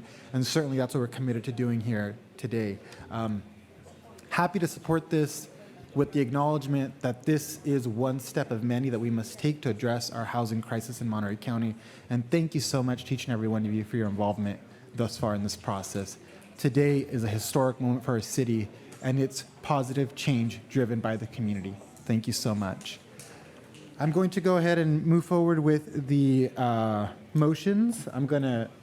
I move to adopt the rent stabilization ordinance. Okay. Okay. Okay, so we have a motion and a second for that first part. Then the second motion that I'll make is I move to adopt the tenant protection and just cause eviction ordinance. I second that motion. And the third motion that I'll make is that I move to adopt the tenant anti-harassment ordinance. And I second the final motion. All right, they've been properly moved in second. We're going to move on to final comments. Councilmember González. Thank you. I'd like to start by thanking all the various residents and community members who have, in one form or another, been part of this long process. I really do believe that the more involved community is in these decisions, the better our leadership and the more informed our decision-making. I'm grateful to each and every person who sent emails, who took the time to call me, to take group meetings, one-on-one meetings. It's clear that this is an issue that affects everyone across all districts of Salinas. It's been a long process, and rightfully so. This is definitely something that has been a chronic issue, and it requires that we as city leadership consider all perspectives and all lived experiences. Thank you to our city staff, our community development team for their outreach, and our city attorney's office for their research and expertise. It's important that we took the time to get this right and that we have a strong foundation moving forward. I'll admit, given that we've discussed this 2 times before, it's a little difficult not to be redundant, so I will do my best to be succinct. But I feel it important to illustrate to my constituents and to those in the public here tonight briefly how we got here and why I feel that it's necessary that we move forward. For years, residents and community members have asked the city to work proactively in addressing the housing crisis. This issue not only affects cities like ours across the valley, but many, many more across the state of California. Housing inaccessibility also causes homelessness, overcrowding, displacement. This crisis is years and years in the making and will require of us a diligent, concentrated effort and response. Such a response will require that we continue to reuse existing non-residential buildings for housing, support affordable housing initiatives, incentivize new mixed-income housing developments and mixed-use density initiatives, monitor data from our rental registry, and encourage continued installation of ADUs. These efforts each represent a key component to a multi-tiered and multifaceted approach to facing this ongoing crisis. When Councilmember Rocha and myself asked for these ordinances to be brought to the council, we both knew the potential that policies like this had to change lives. I'll give a brief pause.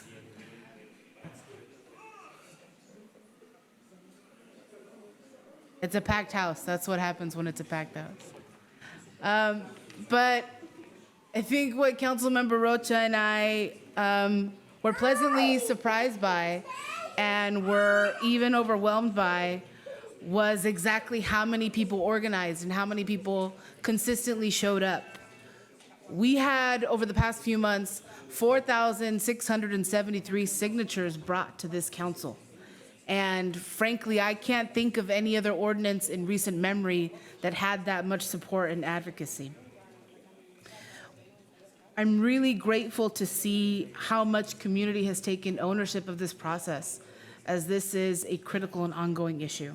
The reality is 53% of all Salinas households are renters. This is not a small or niche population. Since the year 2000, rents have grown over 7 times as much as renter incomes. People are being priced out of their homes, out of their communities, and onto the streets.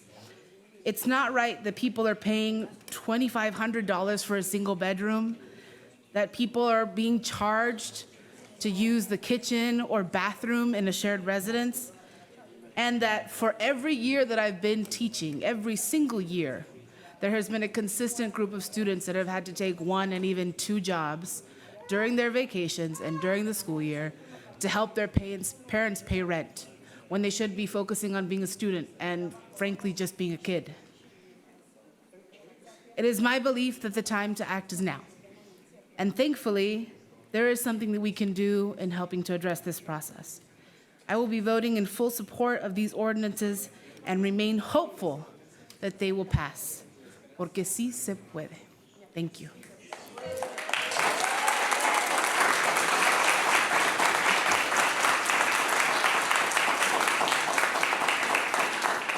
You know, this evening we heard of people getting eviction notices.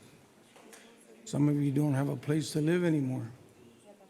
This decision today will impact even more of you, whether it be good or for bad. But decisions have to be made. I think what came to this table was people in desperation. To the property owners, the landlords, the people with investment that are listening, this is not an attack on landlords. As a matter of fact, I believe I read every email that we received, whether it was from the chamber, with great intent and trying to learn. But we are at a crisis point today. Some of these people in front of us here today, they're going to be losing their homes. Some of you will be losing investment. So there's desperate measures. There's no easy solution here. But I think as this council, some of you are saying November 5th. Well, yeah, whether you bring in new people or not, you're still going to have this problem. It's one of the most expensive areas probably in the United States. You know, what's interesting is that everybody here in this room comes for a better life. And a lot of us work in the agriculture. And this, for those of us, you that are listening, there's a $4 to $7 billion agriculture industry, but yet your workers are here tonight, and they're going to get up early in the morning at 4 or 5 in the morning and go to the fields, go work in the crops. That's the reality. That's not about politics. That's about real life. And you know, today I hope that the decision that this council makes is to look for common ground. I'm going to read an email, a short sentence from Audrey Wardwell. This email really touched me because I believe she means well. But the last sentence of her email, it says, I remain hopeful that we can find common ground in future discussions to truly benefit all members of our community. You know, I want to look at Mr. Pelayo. He's thinking about his 3 children. He wants to buy them a home. And he works hard, but he doesn't have enough money to make it happen. But I know his heart, and he will make it happen. But we heard about a 91-year-old landlady, una señora, 91 years old, that if she doesn't get money from her investment, she can't pay her medical bills. And I just heard about a man that's in front of us here today, that he says, you know what, I got kicked out of my house. I almost gave up, but I'm here because they made me come and fight for this. And that's the reality. So my colleagues, this doesn't have nothing to do with politics. It really has to do with being fair with everybody. I like what one lady says, you know what, if I have to go to court to keep my family at home, I'm going to court. Imagine that. Well, you stick close to your family, you do whatever you need to do for your family. Because it's important, you as a father, you as a mother. Imagine our children are going to get up early in the morning for school, and they're worried about the family because they've been hearing there's not enough money for rent. That's serious. But I hope that the decision that you hear today, whatever it is, that it brings hope, that I hope that you find a good place for your family because your family deserves that. Thank you.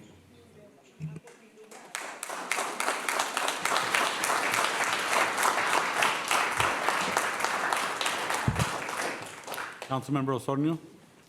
I just wanted to say thank you for everybody that came out today and obviously talking about the stories that impact their everyday lives. I think this is definitely an issue that affects everybody. It may or may not affect somebody personally, but we know somebody that it's a renter, or we know somebody that's just been evicted, or we know somebody that lives in a car. And all of these issues revolve around the same thing, is rents that are unaffordable.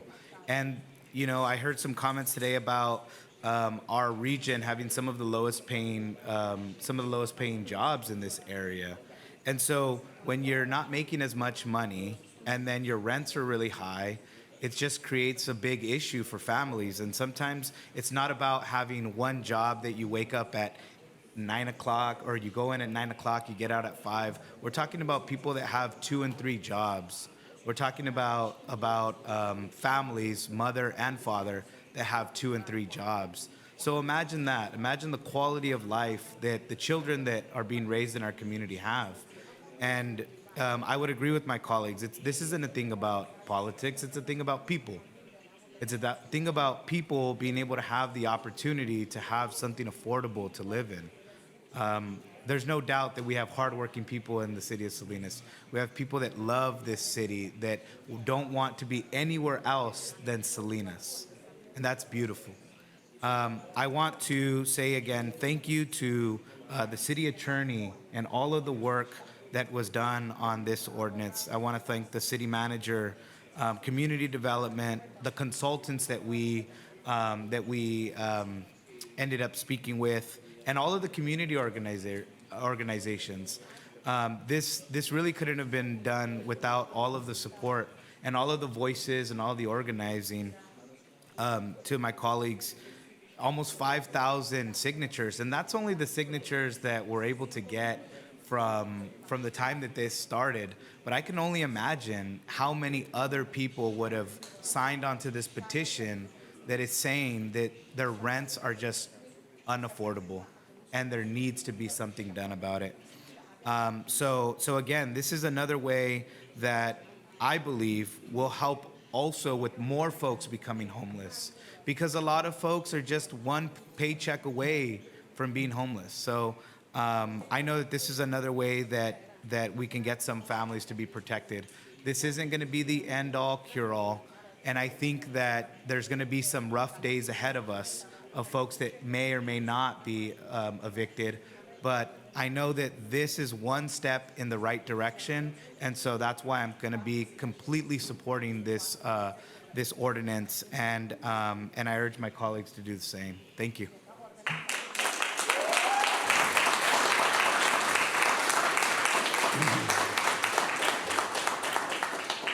Voy a tomar esta oportunidad para pedirles una cosa ya que tengo su atención. Es que miren el poder de la gente. Si pueden quedarse involucrados en el sistema de gobierno, podemos hacer cambios.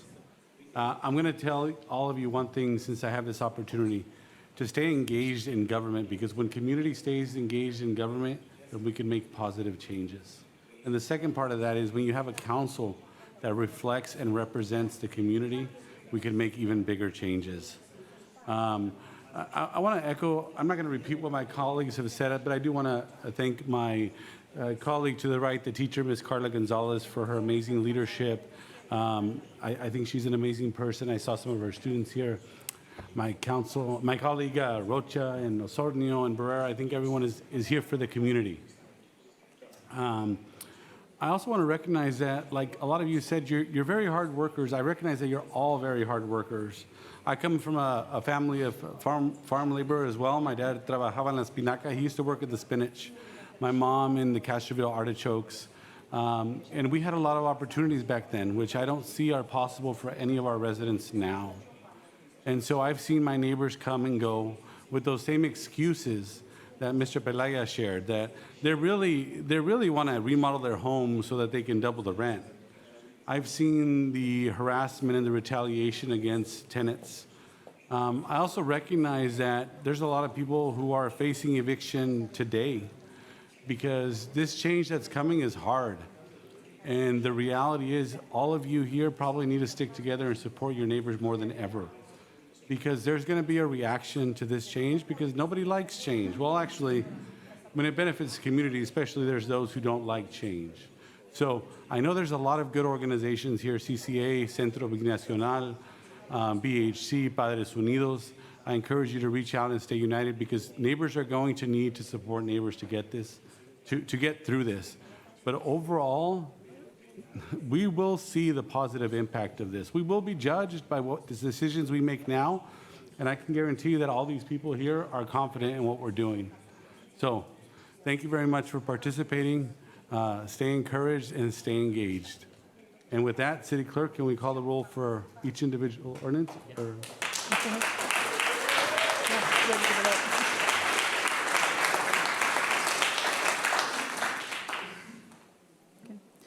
I'll go ahead and call the vote for the first ordinance, the rent stabilization ordinance. Motion made by Councilmember Rocha, second by Councilmember González. Councilmember Barrera? Yes. Councilmember González? Yes. Councilmember Osornio? Yes. Councilmember Rocha? Yes. Mayor Pro Tem Sandoval? Yes. Motion passes. Calling.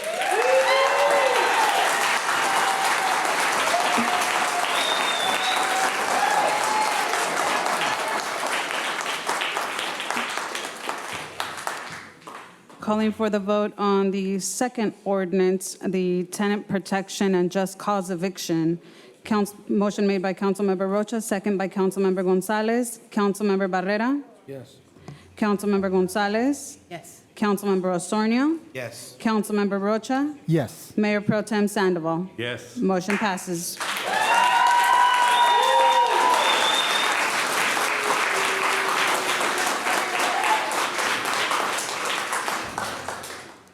Calling for the vote on the last ordinance, the anti-harassment ordinance. Motion made by Councilmember Rocha, second by Councilmember González. Councilmember Barrera? Yes. Councilmember González? Yes. Councilmember Osornio? Yes. Councilmember Rocha? Yes. And Mayor Pro Tem Sandoval? Yes. Motion passes.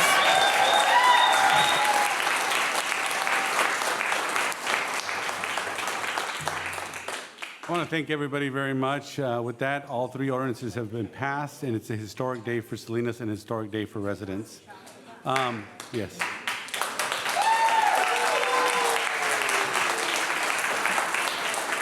And with that being said, antes que se vayan, with that being said, with my colleagues' permission, I'd like to make just the final statement, and we'll postpone council member comments for the future council meeting. Is that okay with everybody? Okay. Thank you. Thank you for your, yes, thank you. Listen, before we leave tonight, I want to do something that's been requested of me not to do by Mr. Jim Pia. Yes, Mr. Jim Pia has been our assistant city manager in our interim, along with a lot of different titles. He's probably solved a lot of issues for our residents that nobody knows about. He's found solutions. He's been a voice of reason. He has a lot of phrases that I'll always remember, like, I'm doing better and I'm here to serve. And let's get the people's work done, which we did today. I'm sure he wishes he could stay here forever working with Salinas. And I just want to say that Salinas is a better place because of Jim Pia. So,